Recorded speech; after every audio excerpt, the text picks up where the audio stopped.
যদি আমি বলি আমার রাসূল কেমন ছিলেন, তিনি ছিলেন মধ্যম আকৃতির, তিনি না লম্বা না খাটো।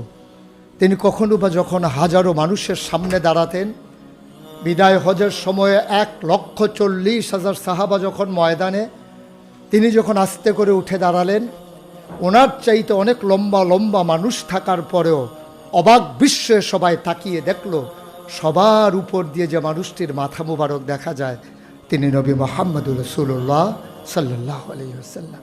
তিনি মধ্যমাকৃতির হওয়ার পরে সবার উপরে তার শির, সবার উপরে তার মাথা। সবাই অবাক বিস্ময়ে তাকিয়ে দেখলেন তার চুলগুলো হালকা হালকা কোঁকড়ানো।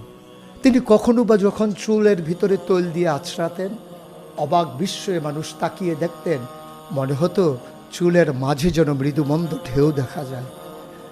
তার কপালটা ছিল চওড়া শুভ্র, তার চোখের ভ্রুগুলো ছিল ধনুকের মতো বাঁকা, তার চোখগুলো ছিল টানা টানা ভাসা ভাসা, তার চোখের পাতাগুলো ছিল গোলাপের পাপড়ির মতো।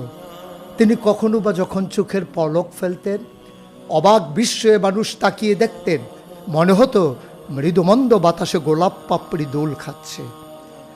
তার চোখের সাদা অংশ ছিল রক্তিমাভ সাদা, কালো অংশ ছিল তার কৃষ্ণ কালো।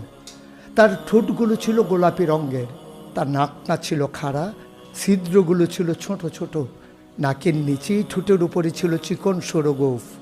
তিনি কখনো বা যখন মুচকি হাসতেন, তার গোলাপি রঙের ঠোঁট দুটো যখন একটু ফাঁক হয়ে যেত আর দাঁতগুলো যখন বের হয়ে যেত, মানুষ অবাক বিস্ময়ে খুঁজত কোথাও যেন বিজলি চমকিয়েছে। তিনি যখন প্রচণ্ড গরমের মাঝে ঘেমে সিক্ত হতেন, কপালে তার মুক্তার দানার মতো ঘাম জমে যেত। তিনি যখন দৌড়ে দৌড়ে তার বিবিদের ঘরে যেতেন, আমাদের মায়েদের ঘরে, আল্লাহ রসুল সাল্লাল্লাহু আলাইহি সাল্লাম ঘরে ঢোকার পরে মায়েরা দেখতেন কপালের মাঝে মুক্তার দানার মতো বিন্দু বিন্দু ঘাম জমে আছে। মায়েরা বলতেন, গুস্তাকি মাফ কর দিজিয়ে, বেয়াদবি মাফ করবেন, আপনি চুপটি করে একটু বসুন।